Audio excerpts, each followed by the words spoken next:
Usted va a cantar con nosotros así. Las cadenas de la muerte me quitó. Para mí ya no hay condenación, hay libertad, libertad. Siendo esclavo del pecado me libró. En la cruz compró mi redención y libertad, libertad. Ahora dígalo fuerte. Rompió mis cadenas, me dio vida nueva y al fondo del mar echó mi maldad. Lavó mis pecados y me ha perdonado.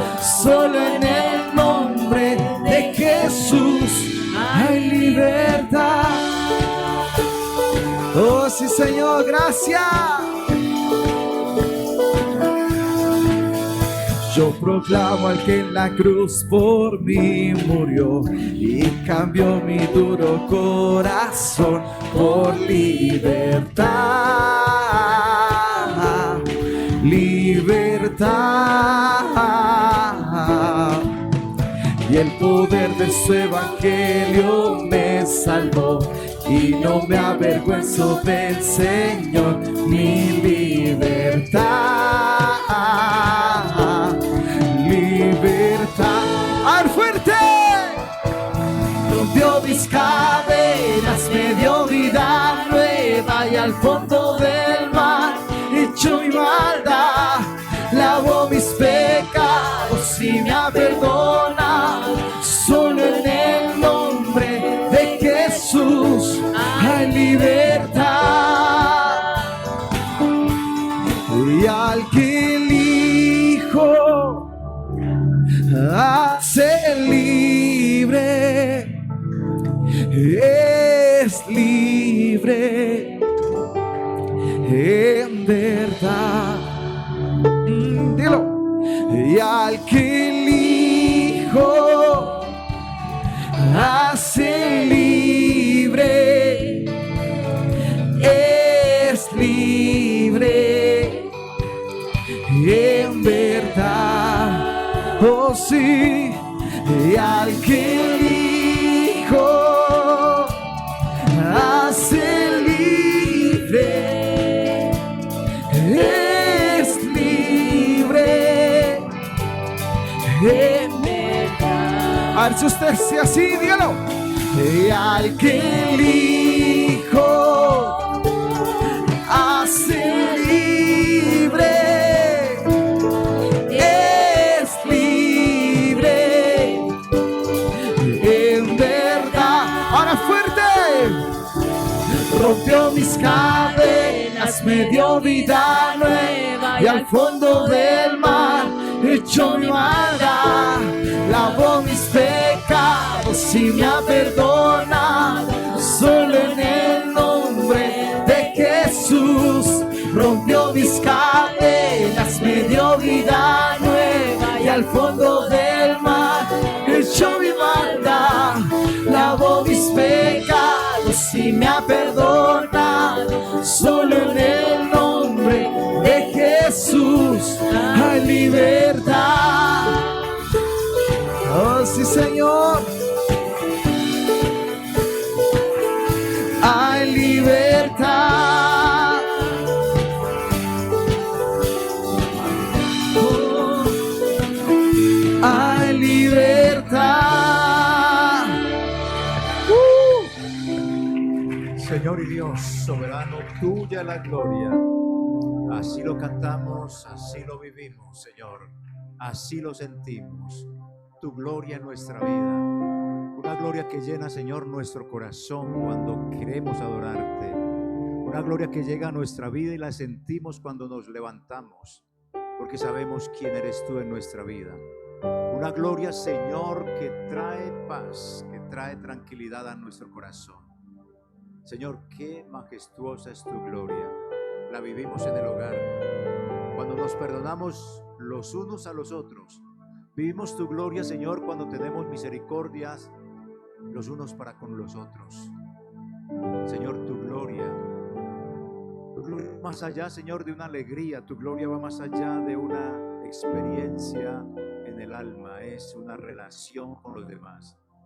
Tu gloria la vivimos cuando nos llevamos bien entre los hermanos, cuando nos perdonamos, porque hay pecados en el corazón que no nos dejan olvidar algo que pasó, o porque nos está dominando eso en la vida y no dejamos ver tu gloria como debe de ser, porque algunos practican, aún siendo cristianos, ciertos pecados. Ayúdanos, Señor, para ver tu gloria, dejando en absoluto todo lo malo. Y en esta mañana, Señor, oramos por nuestro departamento de escuela dominical, por sus maestros, por los niños, las niñas, los jóvenes, las jovencitas que salen a sus escuelas para aprender. Oramos por ellos, Señor, para que sea un departamento fuerte. Y cuando digo departamento, Señor, es que cada uno de estos integrantes, cada uno de ellos aprendan, Señor, a conocerte, a valorarte, a que tengamos en estos jóvenes, Señor, la seguridad que estamos colocando la palabra de Dios en el corazón de ellos. Sigamos adorando mientras ellos van saliendo. Alabemos al Señor, exaltemos al Dios soberano y altísimo. Él es nuestro Dios, nuestro gran Señor, Dios de lo imposible. ¿O acaso Dios no ha hecho cosas imposibles para usted? Creo que ha hecho todo. Una cosa imposible para el hombre es el milagro de la salvación, y Dios lo hizo. Eso nos debe de llevar a vivir postrados al corazón de Dios, entregar nuestra vida, nuestro ser. Simplemente medite en eso. Adoremos a nuestro Padre Celestial. Hola, te damos la bienvenida a esta transmisión originada desde el Ministerio Verdad y Vida, sede Centro, en la ciudad de Medellín, Colombia. Te invitamos a disponer de este tiempo para aprender juntos de la palabra de Dios. Prepara un espacio libre de ruidos o distracciones. Ten disponible tu Biblia, libreta de apuntes, lapicero y tu mejor actitud. Y no olvides compartir esta transmisión para que el mensaje llegue a muchas personas. Encuéntranos en Facebook y YouTube. Activa la campanita de notificaciones para que estés enterado de cada una de nuestras publicaciones, que creemos será de mucha edificación para tu vida. Dios te bendiga. ¿Encontraron? ¿Puedo leer? Bueno, voy a leer los primeros 4 versículos, aunque vamos a mirar el capítulo, toda la composición del capítulo. Amén. Leo para ustedes, dice: vinieron los fariseos y los saduceos para tentarle y le pidieron que les mostrase señal del cielo. Mas él respondiendo les dijo: cuando anochece decís buen tiempo, porque el cielo tiene arreboles, y por la mañana no habrá tempestad. Hoy habrá tempestad, porque tiene arreboles el cielo nublado. Hipócritas, que sabéis distinguir el aspecto del cielo, mas las señales de los tiempos no podéis. La generación mala y adúltera demanda señal, pero señal no le será dada sino la señal del profeta Jonás. Y dejándolos, se fue. Bendito el nombre del Señor. Amén. Amén, amados. Maravilloso el Señor. Gloria a Dios para siempre. Pues las verdades tan grandes que hay aquí en este pasaje para lo que es la iglesia, ¿qué dijera yo? La firmeza que debe tener la iglesia, el desempeño, la manera como debemos nosotros comportarnos como iglesia del Señor frente a un mundo hostil, frente a un mundo donde el enemigo es el príncipe y ha traído tinieblas, ha traído engaño, hay un mundo apóstata, un mundo pagano, y cómo la iglesia tiene que desempeñarse. Amén.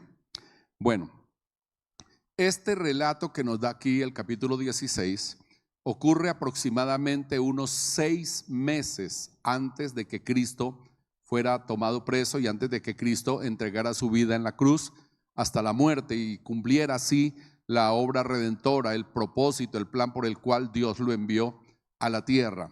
Entonces, cumpliendo el plan, quedaba la iglesia en manos de los apóstoles, la continuidad de la iglesia quedaba ya en manos de los discípulos, y el Señor tenía que formarles, enseñarles, advertirles, amén. Ellos tenían que quedar muy claros con relación a lo que sería el mover de la obra de Dios y las condiciones en que la obra de Dios se desenvolvería en la tierra. Entonces mire que aquí ocurren unas cosas que sirven para que Jesús trate de dar a la iglesia esa formación, ese conocimiento para ellos dar inicio, o para ellos cuando les tocara dar comienzo a la obra del Señor. Dice la Biblia que se reunieron dos grupos que eran antagónicos frente a Jesús, los fariseos y los saduceos. Es curioso que la Biblia dice que estos dos grupos, entre ellos dos, eran también antagónicos, es decir, se repelaban, se rechazaban, ¿ya? Por diferencias doctrinales, de dogmas. Dice que los saduceos no creían en la resurrección de los muertos, mientras que los fariseos sí sucedía. Ustedes cuando lean cuando lean el libro de los Hechos, va a encontrar usted que el apóstol Pablo casualmente se vale de esta diferencia o divergencia que había entre estos dos grupos para él lograr su defensa cuando es enjuiciado y tomado preso. Bueno, entonces estos grupos se unen a pesar de que eran antagónicos, a pesar de que eran enemigos, a pesar de que no tenían afinidad. Sin embargo, se unen para atacar a Jesús, ¿ya? Para atacar a Jesús. Y aquí tenemos que en todo esto, en todo el pasaje, tenemos que ir viendo de qué manera, hermanos, la iglesia tiene que enfrentar, cómo la iglesia tiene que desempeñarse en medio de un mundo hostil, en medio de dificultades, de problemas, y cómo la iglesia tiene que mantener la convicción, la seguridad en la doctrina, la firmeza en la doctrina del Señor, en la palabra, amén. Y cómo sostenerse como Cristo mismo advirtió que Él edificaría su iglesia. Bendito el nombre del Señor.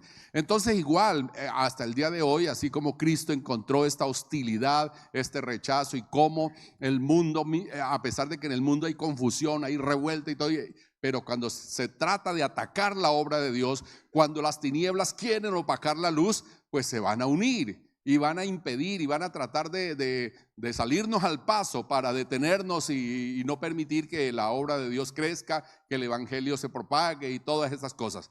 Entonces estos grupos se unen y vienen donde Jesús.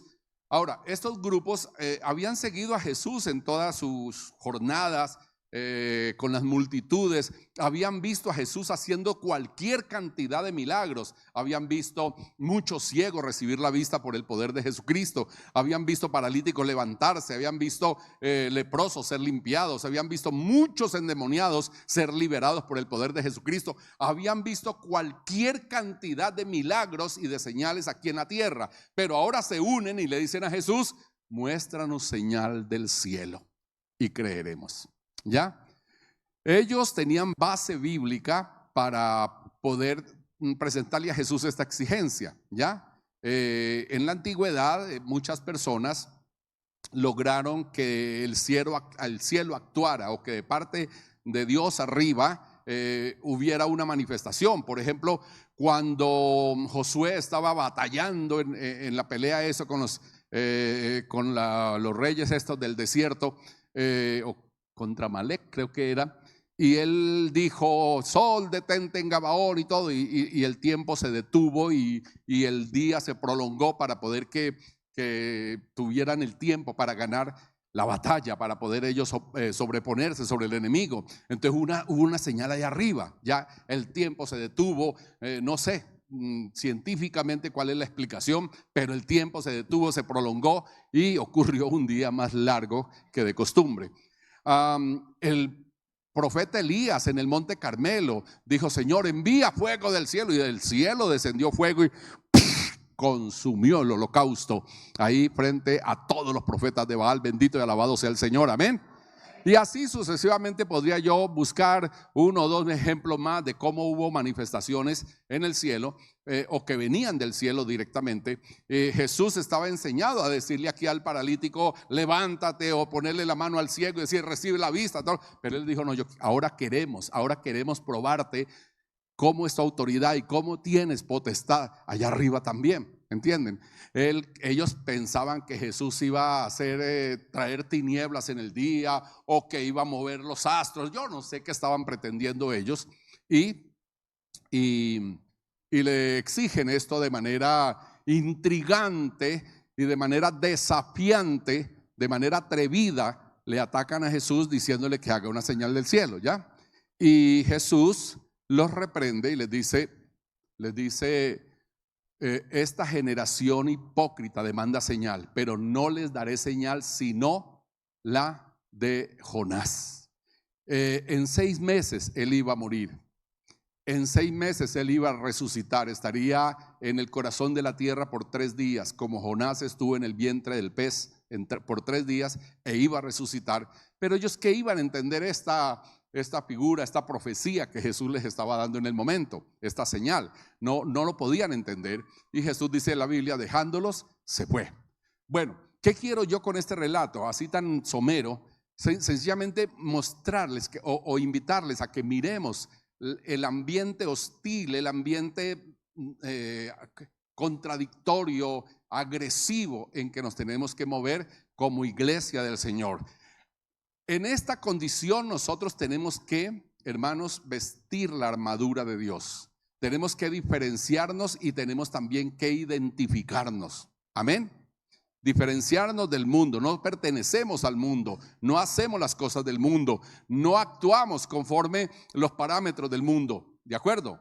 Pero nos identificamos como miembros del reino de los cielos. Bendito y alabado sea el Señor, amén.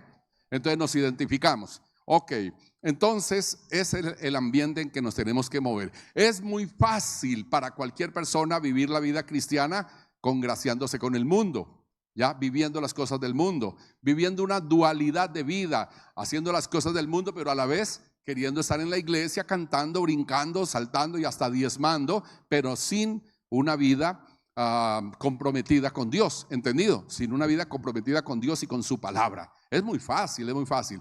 Y así no tendremos persecución de ninguna clase.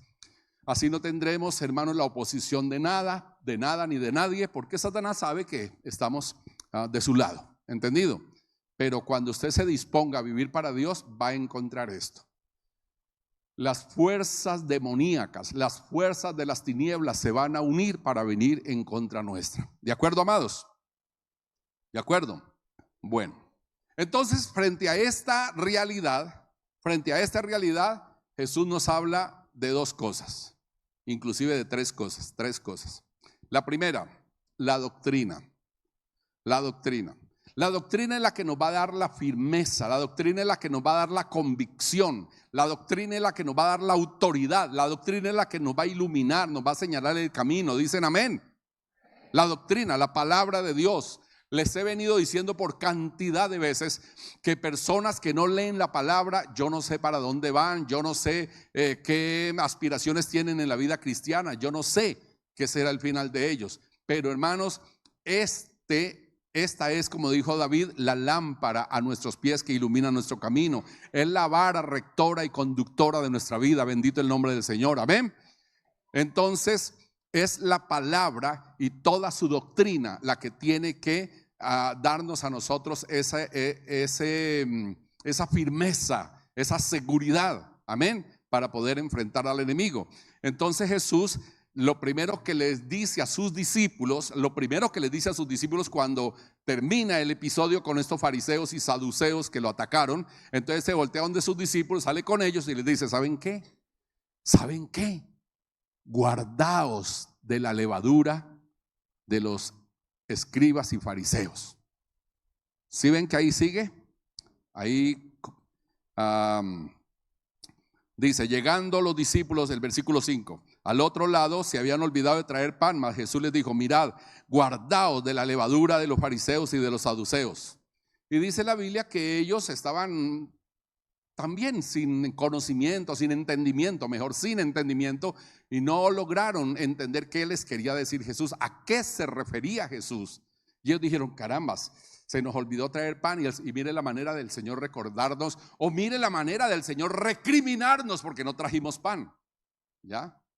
Y estaban angustiados y estaban entre ellos ahí polemizando porque no habían traído pan, se habían olvidado. Yo me imagino que las jornadas de Jesús con esos apóstoles eran muy atareadas, eran muy agitadas, y de pronto algo se les olvidaba, qué sé yo, en esta ocasión se les olvidó comprar provisiones para el día. Dijo, Dios, ¿cómo se nos olvidó comprar pan? Y mire la manera del Señor recriminarnos, o la manera de cómo el Señor nos está hablando sobre esto, ¿ya? Y Jesús les dice, hombre, ¿ustedes qué hacen ahí pensando en que no trajeron pan? Es que no pueden entender las cosas. Es que no pueden entender, y eso es lo que él pregunta, no pueden entender. Miren, hermanos, la comprensión es vital en la vida cristiana. En la vida cristiana hay que luchar por un entendimiento claro, que podamos comprender la palabra, que podamos comprender el propósito y el plan de Dios. La comprensión, el entendimiento en la vida cristiana es vital, ¿entendido? Es vital. Porque de lo contrario, hermanos, leemos y leemos, escuchamos y escuchamos y nunca llegamos al conocimiento pleno, dice el apóstol Pablo. ¿Entendido? Entonces es vital entender. Y les dice él, ¿cómo no entendéis? ¿Y cómo no se acuerdan de los 5 panes que multipliqué y di de comer a 5,000 hombres, sin contar mujeres y niños? ¿Y cuántas canastas recogisteis de pedazos? Y ellos, caramba. Y cuando multipliqué 7 panes entre 4,000 hombres y le di de comer a 4,000 hombres con 7 panes, ¿cuántas canastas de sobrantes recogieron? ¿Por qué no pueden entender que no les estoy hablando del pan? Porque el pan no es problema. La provisión del día no es problema. No es problema. Les estoy hablando de otra cosa. Les estoy hablando que se guarden de la levadura de los escribas y de los fariseos y saduceos. Entonces ahí ellos lograron entender, ya masticadito lograron entender que les estaba hablando de la doctrina, ¿entendido? De la doctrina de estas 2 sectas, de estos 2 grupos antagónicos, contrarios a Jesús, que enseñaban parte cierta, parte mentira, ¿entendido? Y que confundían a la humanidad de aquel entonces y no permitían el desarrollo de una vida espiritual saludable para Dios, una vida espiritual plena para Dios. Entonces la doctrina en el compromiso de la iglesia del Señor tiene que ser, hermanos, fundamental, vital. La doctrina, hermanos, usted tiene que preocuparse por la doctrina. Usted tiene que preocuparse, como dijo Jesús, no leer, sino escudriñar las escrituras. Es decir, hermano, meter la mano, sondear en la profundidad de la palabra, pedir al Espíritu Santo la revelación. Usted tiene que darle la importancia a la doctrina que ella tiene, ya es vital para nuestra vida. Si es que queremos agradar a Dios, servir a Dios y queremos terminar en la eternidad gloriosa con Cristo Jesús en el reino de su Padre, bendito el Señor. Si es que queremos esto, mis amados, tenemos que fundamentarnos y establecernos sobre una doctrina sólida. El apóstol Pedro dijo y el apóstol Pablo dijo que nos fundamentemos en la doctrina de los apóstoles y profetas, con una doctrina como cristocéntrica, dice, siendo la principal piedra del ángulo Jesucristo mismo, bendito el nombre del Señor. Amén. Entonces era para los apóstoles vital. Ellos iban a iniciar, a continuar la obra de Dios después de Cristo morir, después de Cristo resucitar, después de Él regresar a su hogar celestial. Ellos tenían que continuar, pero sin conocimiento de la palabra no podrían hacerlo. Sin el entendimiento, sin la comprensión, sin que ellos tuvieran bien claro el plan redentor, el plan salvífico de Dios, ellos no podrían hacer la obra.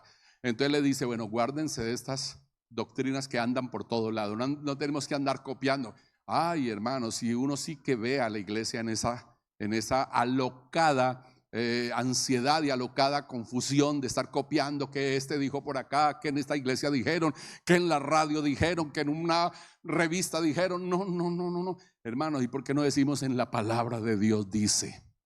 Amén. en la palabra de Dios, dice, la doctrina limpia, la doctrina pura, con la revelación del Espíritu Santo, con la comprensión que el Espíritu Santo da cuando lo buscamos. Dicen amén, amados. Y de esta manera vamos a hacer una iglesia saludable, con una doctrina sana, ¿ya? Y Jesús fue lo primero que les advirtió a los apóstoles. Iban a darle comienzo a la obra. Ellos no sabían qué iba a suceder. Ellos no sabían cuál era el plan del Señor. Ellos mismos estaban confundidos con la idea de que Jesús de un momento a otro se iba a rebelar, iba a armar a todas las multitudes, iba a armar a todo el mundo y a incursionar en una guerra política para poder apoderarse del gobierno y del trono.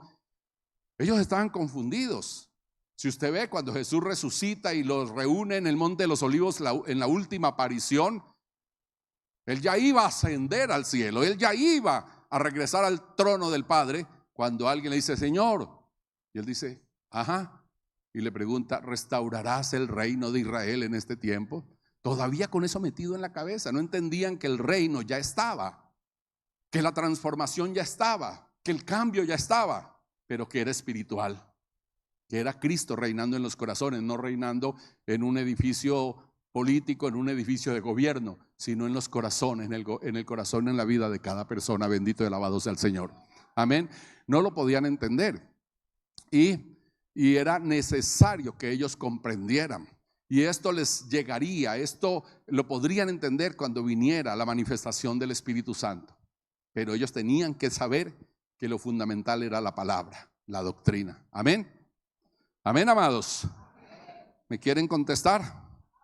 Bueno, luego viene una tercera cosa, ¿ya? Después de confrontar esos fariseos, saduceos, de sacar ahí la situación, y luego de advertirle a los apóstoles que se cuiden de todas esas corrientes que andan por toda parte, ¿ya? Hoy en día, hermanos, sí que hay corrientes raras, que la doctrina del cesacionismo, que la doctrina del reino ahora, que el reino de Dios ya está en la tierra, pero en el sentido que dijera yo de prosperidad, que tú tienes que ser hijo del reino, que tú tienes que vivir como un hijo del rey, que tienes que tener la mejor casa en el mejor barrio, que tienes que tener el mejor carro, que tienes que estudiar en la mejor universidad. Bueno, que porque eres hijo del reino, unas doctrinas, ¿ya?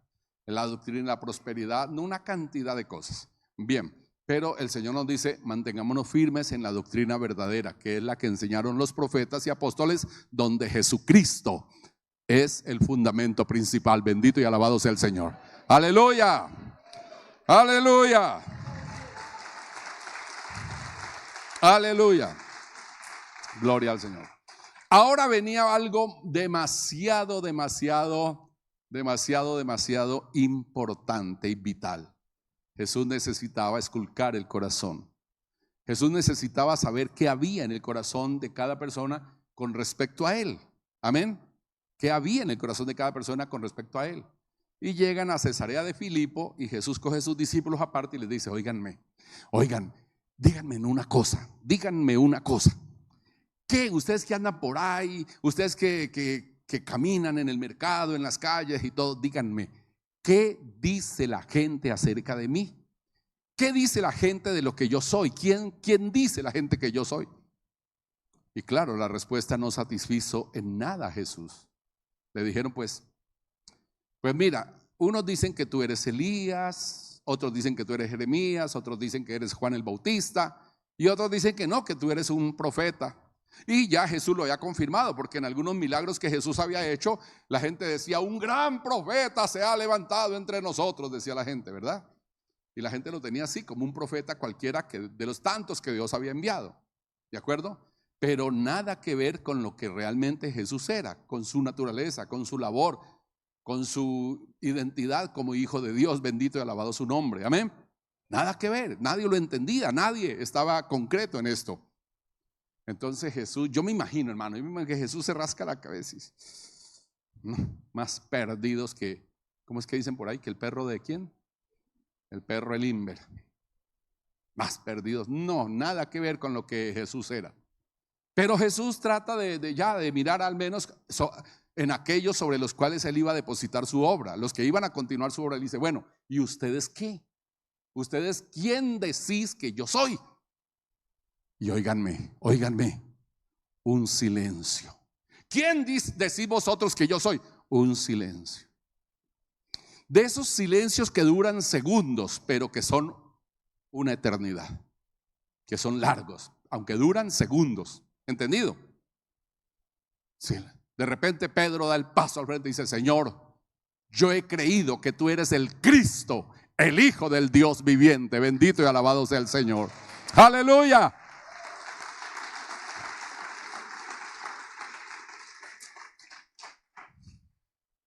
Miren, hermanos, el apóstol Pedro hizo muchas incursiones, él dio muchos pasos adelante y soldó, pero nada tan acertado como esto. Gloria a su nombre. No hay cosa más acertada, de tal manera que Jesús le dijo, bienaventurado Pedro, pero así con una efusión el Señor le dijo, bienaventurado Pedro. Hermanos, antioqueñamente, buena esa Pedro, buena esa.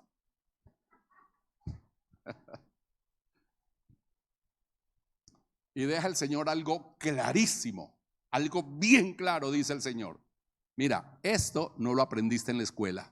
Esto no te lo enseñó papá. Esto no te lo enseñó mamá, ni un amigo, ni nadie. Esto no te lo enseñaron en la escuela. Esto vino por revelación del Padre. Bendito y alabado sea el Señor.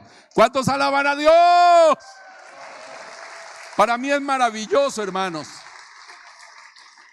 Para mí es maravilloso ver personas aquí en la iglesia firmes en el camino del Señor. Ver personas aquí entre ustedes muy convencidas, muy entregadas a Dios, muy comprometidas con Dios. ¿Saben por qué? Porque un día recibieron la revelación de Dios.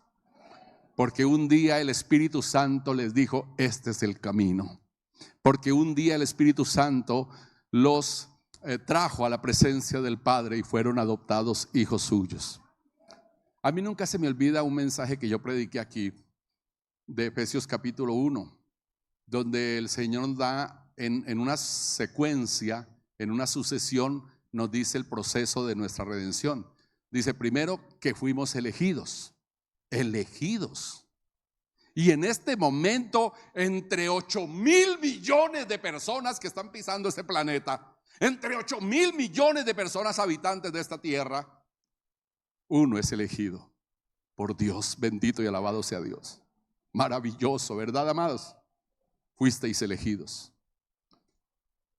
Segundo, fuisteis redimidos, dice. Fuisteis redimidos, lavados con su sangre, comprados. Redimidos es comprados, rescatados. ¿Ya? Como si usted empeñara algo y me dijera, yo empeñé esto y no lo puedo sacar, ¿por qué no me lo rescata usted? Entonces yo presto esa boleta, pues yo voy a la tienda, a la prendería y pago y lo rescato y se lo devuelvo. Eso es redimir. ¿Entendido? Redimir lo que él prácticamente ya tenía por perdido. ¿Me hago entender? Nuestra vida estaba perdida, vendida a Satanás, condenada. Y Cristo pagó en la cruz del Calvario, muriendo y entregando su vida hasta la muerte por cada uno de nosotros. Y con esa sangre preciosa nos compró, nos redimió y nos limpió. Bendito el nombre del Señor. Amén. Maravilloso Jesús. Luego dice que, aparte de que fuimos redimidos, dice que fuimos predestinados. Ay, palabrita confusa, palabrita difícil. Predestinados. Y yo simplemente le quiero decir a usted, utilicemos la palabra, la composición gramatical. Utilicemos la composición gramatical. El pre, o sea, un prefijo. Predestinados. Pre y luego destinados. Es decir, Dios desde antes de nosotros nacer ya nos tenía un destino. Bendito y alabado sea el Señor. Ya nos tenía un destino. Amén. Este tiene que ser para mí, este me tiene que servir sin haber nacido yo. Sin haberse conocido papá y mamá, ya Dios me conocía y ya Dios tenía un plan con mi vida. Estaba yo predestinado. ¿Cuántos alaban a Dios?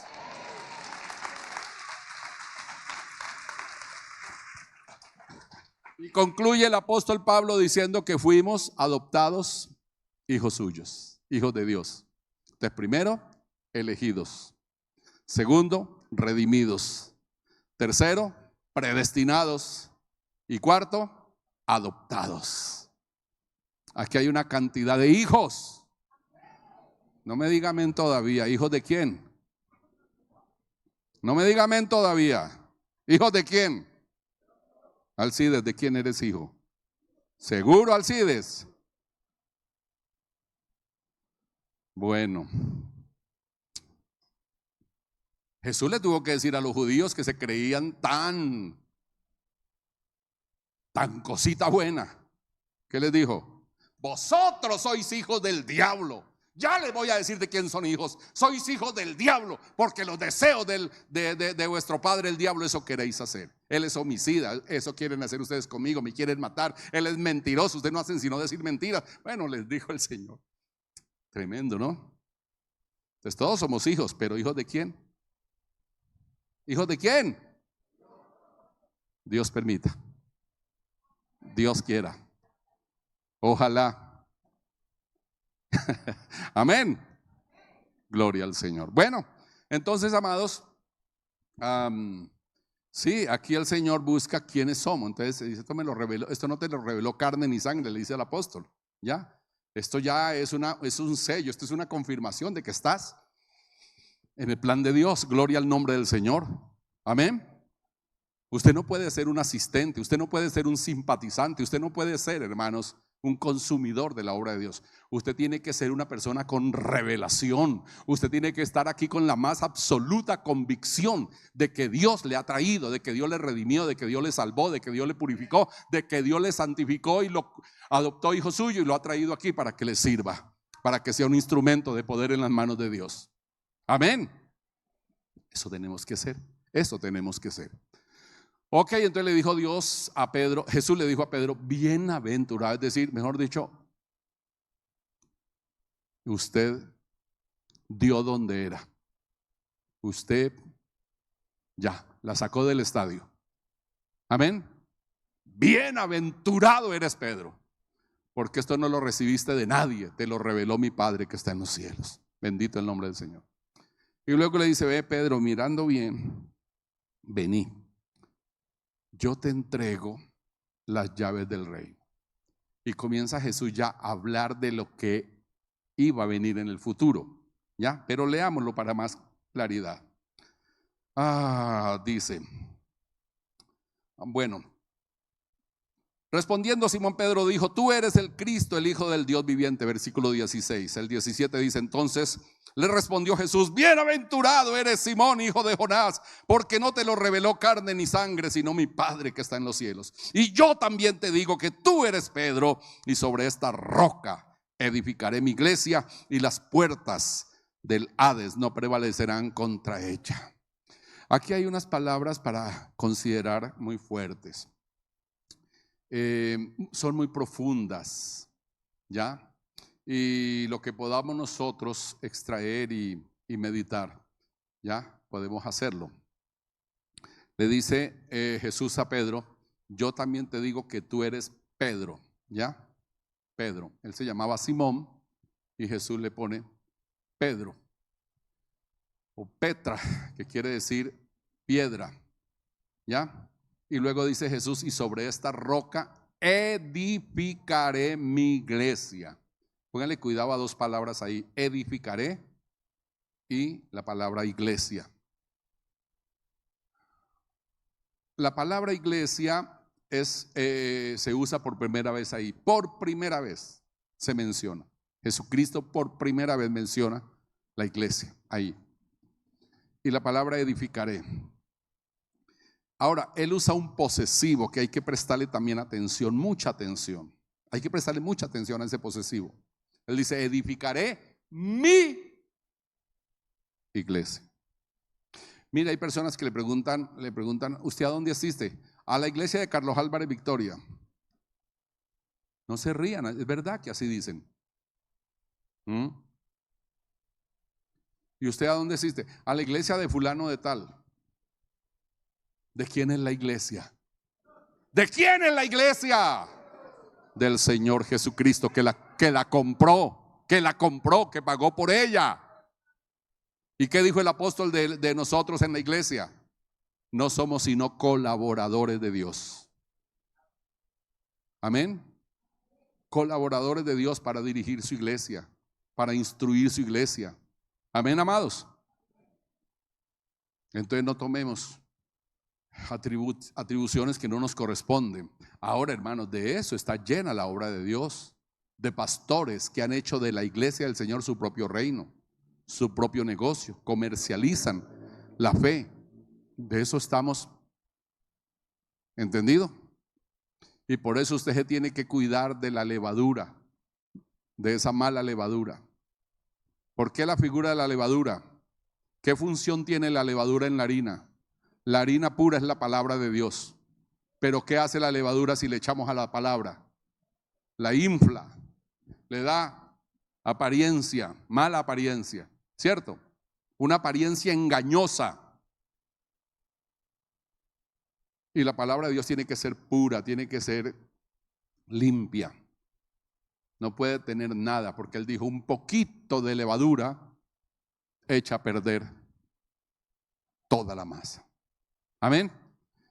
Entonces aquí ya entra Jesús a hablarle al apóstol Pedro de cosas muy, muy profundas y de cosas muy grandes, todo lo que iba a suceder de ahí en adelante.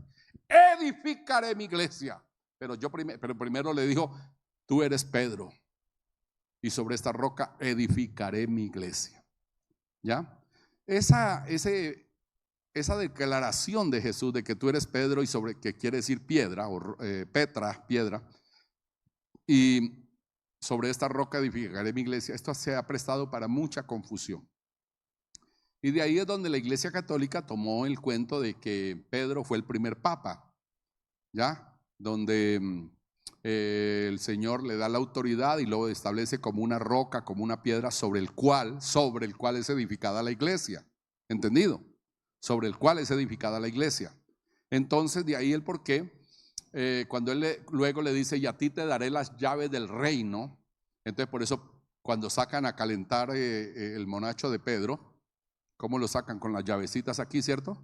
Unas llaves grandotas y van ahí moviéndose.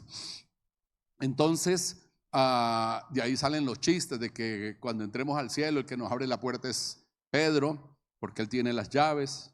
¿Entendido? Y salen los chistes, tantos chistes que hay por ahí, de que un paisa fue al cielo y que le habló el apóstol Pedro, de que un no sé quién entró al cielo, bueno, todo eso, todos esos chistes. Pero la palabra de Dios es limpia y hay que respetarla y hay que temer. Amén. Cada día leyéndola con entendimiento y buscando la dirección del Espíritu Santo para poder tener entendimiento de la palabra de Dios. Y le dice, tú eres Pedro, y sobre esta roca edificaré mi iglesia. Ahí les digo la verdad, mirando en muchos escritos de teólogos, de estudiosos de la Biblia, no hay un consenso en cuanto a aquello a qué se refirió Jesús cuando dijo, sobre esta roca edificaré mi iglesia. Dicen que la posibilidad más acertada es que se está refiriendo a la confesión del apóstol Pedro, ¿ya? A la confesión. Porque sabemos que Cristo es la roca, ¿cierto? Cristo es la roca. Pero en este momento la iglesia, dicen ellos, está edificada sobre la confesión, sobre la convicción de que Él es el Cristo, el Hijo del Dios viviente. ¿Me hago entender? ¿Y vosotros quién decís que soy yo? Y Pedro dijo, tú eres el Cristo, el Hijo del Dios viviente. Y Jesús le dijo, bienaventurado, esto no te lo reveló carne ni sangre. Y dice, y sobre esta roca edificaré mi iglesia. Son más las personas que creen en esa posición de que la iglesia es edificada sobre esa declaración.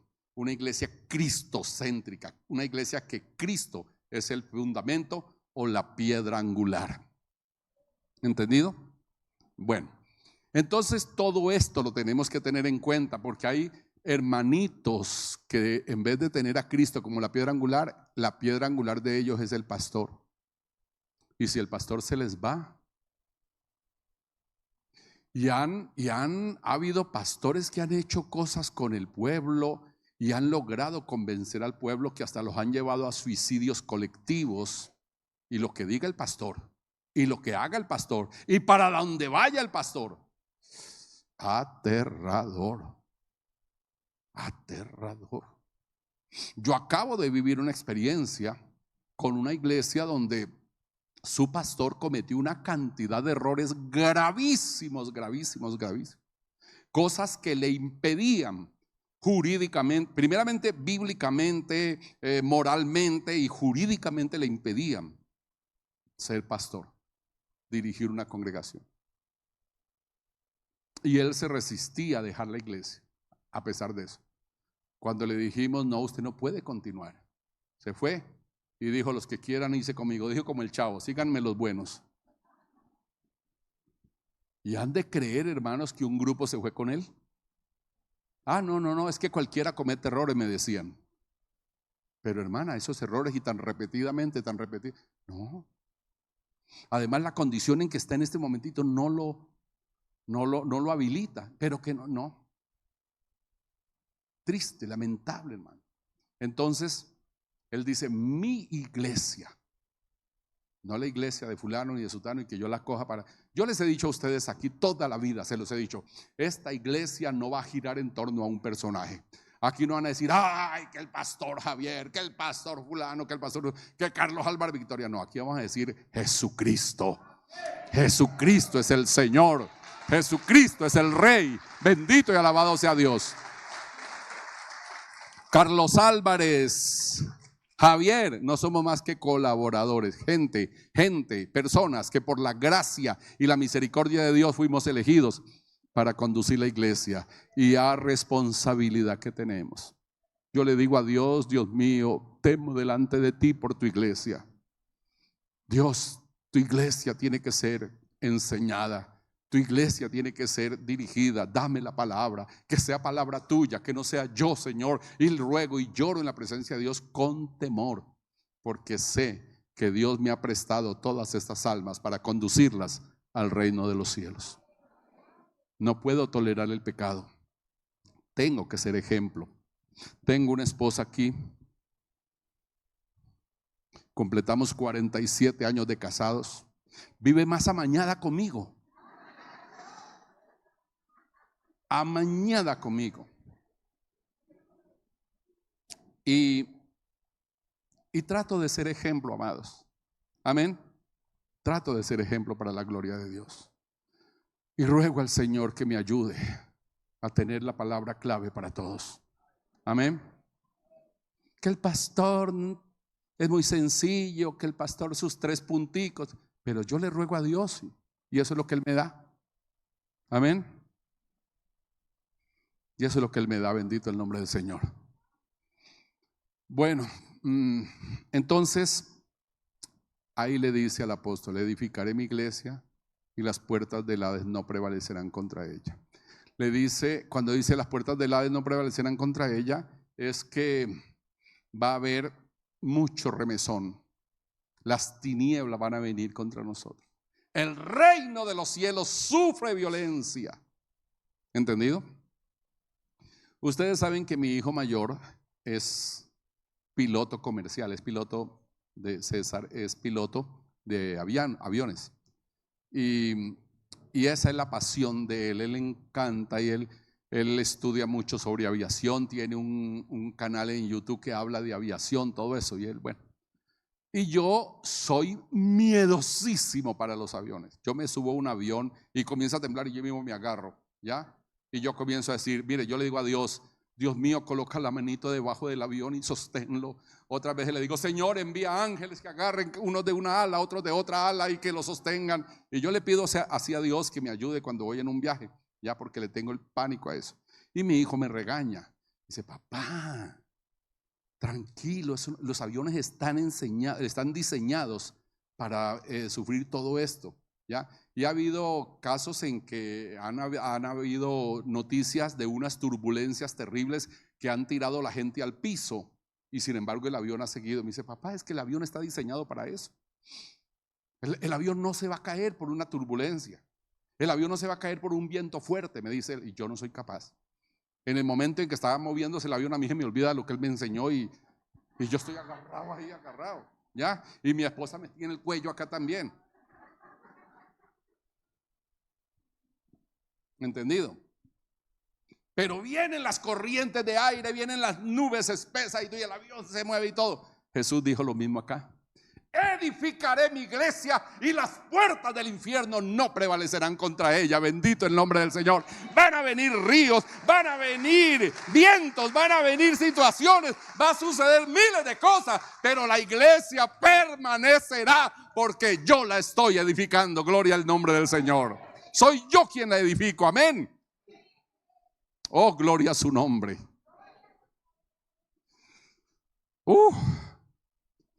Qué torpeza de los que se van de la iglesia por seguridad. Ay, que no sepan que soy cristiano y por seguridad se van de la iglesia cuando hay más seguridad dentro de la iglesia. ¿Ah? Porque Él dijo, edificaré mi iglesia y las puertas del infierno no prevalecerán. ¿Cuánto vamos dentro de la iglesia hasta el fin? ¿Cuánto vamos hasta el fin? ¡Aleluya! ¡Gloria al que vive! Bueno, me voy. Escuchen. Finalmente, mire, esto es muy somero, ¿no? Usted tiene que estudiar esto en casa, todo ese capítulo, muy somerito. Finalmente Jesús, después de que pasa todo esto, les enseña que se tienen que cuidar de los engaños, las mentiras, las falsas doctrinas, la levadura de los fariseos. Después de que les habla de lo que va a acontecer después de él partir al reino de los cielos, edificaré mi iglesia, las puertas del infierno no prevalecerán, todo esto, y le entrega a la iglesia la autoridad. Cuando le dice a Pedro ahí está representando la iglesia. Le dice, a ti te daré las llaves del reino de los cielos. Amén. Y lo que atares en la tierra será atado en el cielo, y lo que desatares en la tierra será desatado en el cielo. El término griego de donde salen esas palabras dice de prohibir, ¿cómo es? De permitir y prohibir. Lo que permitas será permitido en el cielo, lo que prohíbas será prohibido en el cielo. ¿Entendido? Ok, entonces, amados, viene Jesús ya con la última parte del pasaje y les dice, ¿saben una cosa? Ya que les enseñé todo esto y ya que ustedes están claros en todo esto, quiero decirles que dentro de poquito van a venir de Jerusalén, me van a tomar preso, me van a matar, voy a morir, voy a ser crucificado, voy a no sé qué. Y hermanos, ese apóstol Pedro si es cabezón, ¿no? ¿Cómo es que acaba de un acierto tan tremendo? Un acierto tan tremendo cuando el Señor le dijo bienaventurado. Y quedó pues el tipo como el tipo del paseo. Y ahora viene y le embarra, pues, llega y coge a Jesús. Señor, ¿cómo te parece? ¿Cómo que nunca te acontezca esto? Señor, por favor, no lo permita. Señor, ¿cómo se te ocurre? Y Jesús le dice, apártate de mí, Satanás. Después de haberle dicho bienaventurado, ahora le está diciendo Satanás. Mire lo cambiante que es la vida en los caminos del Señor. Y todo por culpa nuestra, por la poca comprensión. ¿Entendido? Por la poca comprensión de la palabra. Apártate de mí, Satanás, le dice. Me eres tropiezo. ¡Oh! Me eres tropiezo. El apóstol estorbando a Jesús. Me eres tropiezo. Porque no pone la mira en las cosas de Dios, sino en las de los hombres. ¿Ah? Y Pedro queda así. Yo me imagino a los demás burlándose de él o confundidos, qué sé yo. Bueno, entonces cuando Jesús ve eso, le dice a los discípulos, bueno, yo voy a morir y yo me voy a ir y yo me desaparezco. Pero si alguno de ustedes quiere venir en pos de mí, niéguese a sí mismo, tome su cruz cada día y sígame. Porque el que quiera salvar su vida la perderá, pero el que pierda su vida por causa de mí y de mi evangelio, ese la hallará. Y hace la aclaración, ¿qué ganará el hombre si ganare toda la vida en la tierra y perdiere su alma? ¿Entendido? Y hace toda esa declaración el Señor. ¿Saben una cosa? Hace mucho tiempo yo le puse un nombre a ese pedacito. El que quiera venir en pos de mí, tome su cruz cada día y sígame. Yo le puse a ese pasajito, a ese pasaje le puse la letra menuda del pacto con Dios. Ustedes saben que cada vez que hacemos un contrato, en el formulario hay una letra menuda. La letra grande dice todas las cosas que tú a lo que tú tienes derecho, todas las cosas que te pertenecen, todas las cosas que vas a adquirir. Pero en la letra menuda están las responsabilidades, las obligaciones, ¿qué? Las condiciones, y que si pasa esto no tienes derecho a esto, que si haces así no tienes derecho, en fin, todo eso, ¿no? Y a uno le da pereza leer esa letrica menuda, ¿ya? En cambio, cómo nos gusta leer la cosa grande, donde dicen las cosas bonitas, ¿ya? Y eso pasa con la Biblia. Usted le encanta donde dice: Cristo salva, Cristo sana, Cristo bendice, Cristo bautiza, Cristo viene, y todo el mundo amén, amén, amén. Pero cuando dice hay que morir para el mundo, esa es la letrica menuda. Cuando dice hay que renunciar a todo, hasta la suegra hay que renunciar para servir al Señor. Perdónenme las suegras, ¿no? Ahí no gusta. Cuando decimos, o cuando la palabra nos dice hay que morir al pecado, ahí no nos gusta. Cuando la palabra nos llama al sufrimiento, a llevar y a sufrir los vituperios de Cristo, esa es la letra menuda. Y nunca la hemos leído, y por eso cualquier cosita nos saca del camino, cualquier cosita nos saca, porque no leímos la letra menuda. ¿Está claro, señores? Y Jesús dice: el que quiera venir en pos de mí, ya, edificaré mi iglesia. La iglesia siempre permanecerá, las puertas del infierno no prevalecerán contra ella. Les doy las llaves del reino, ustedes le abrirán al uno, al otro, al que quieran le van a abrir, en fin. Pero ya que les he dicho todo esto, ¿cuántos quieren entrar? ¿Cuántos quieren ser? Entonces, si alguno quiere venir en pos de mí, niéguese a sí mismo, tome su cruz cada día y sígame. Estas son las condiciones y requisitos de admisión que tiene el reino de los cielos. ¿Me escucharon eso?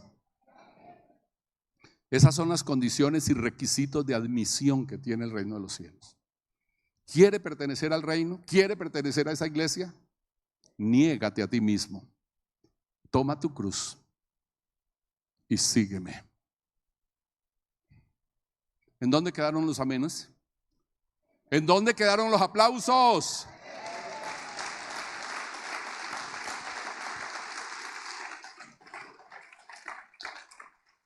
Ustedes se dejan pillar tan fácil, pero se dejan pillar tan fácil. De todas maneras, amados, póngale cuidado a la cosa. Amén. ¿Cuántos se gozan de pertenecer a una iglesia edificada por Jesucristo? Establecida en el fundamento de la palabra, de la buena doctrina, y una iglesia que nunca será acabada, destruida. Las puertas del infierno no prevalecerán contra ella, y al final llegaremos los que queramos llegar. Muchos se quedarán en el camino. Muchos se quedarán en el camino. Muchos se quedarán en el camino. Iremos avanzando y viendo en el camino, dejando al que usted pueda arrastrar, arrástrelo, pero si no se deja, entonces suéltelo y siga usted. ¿Se acuerdan de las 10 vírgenes? Danos de vuestro aceite. No, olvídense, en este momentito no podemos feriar. No, este momento tan crucial. No vayan a comprar donde venden. Nosotros no. Ay, no tienen amor. Ay, qué clase de cristianos son, no tienen amor. No, un momentito, es que es el momento en que llegó el esposo, bendito el nombre del Señor. No podemos feriar esta oportunidad. Usted siga, si su esposo no quiere seguir, hermano, deje ese cabezón a un lado y siga usted. Amén. En el nombre de Jesús. Pero eso sí, ore, llore, gima, porque la promesa está: cree en el Señor Jesucristo y serás salvo tú y toda tu casa.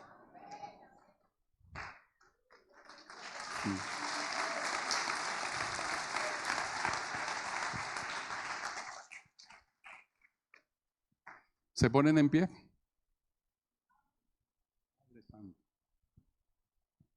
Le damos gracias a Dios. Dígale: Señor, Ayúdame a tener firmeza en tu palabra. Ayúdame a alcanzar comprensión con tu palabra. Ayúdame, Dios, a servirte con fidelidad, a mostrar en mi vida la verdadera naturaleza del reino de los cielos. Ayúdame, Señor, a disponer mi vida, que aunque vengan vientos, que aunque soplen, que aunque ataquen, que aunque venga confusión, tribulación, angustia, desnudez, nada ni nadie me podrá separar del amor de Dios que es en Cristo Jesús. Ayúdame, Dios, a vivir para ti en santidad, en honor, en obediencia. Ayúdame, Señor, a andar en tus caminos fieles. Ayúdanos, Señor, a vivir como identificando los tiempos, no dejándonos enredar de las mentiras, el engaño. Que con tu palabra podamos llevar siempre el faro, presentando tu mensaje. Y que seamos luz frente a un montón de gente que también inquiere de la fe que profesamos. Ayúdanos a ser una iglesia establecida en tu palabra, mi Señor. Tu palabra es la que nos edifica y la que nos fortalece, la que nos ayuda. Mi Señor, muchas gracias de verdad, porque la palabra es la que nos va a sostener en medio de las dificultades y en medio de los problemas. Que hoy, Señor, esta palabra haya traído a nuestra vida, a todos, el deseo de escudriñarla, de vivirla, de ponerla en práctica en cada una de las situaciones en que vayamos a estar, Señor. Que tu palabra nos anime, Padre, para las diferentes situaciones que vivimos. Y todo sea para tu gloria y honra en el nombre de Jesús.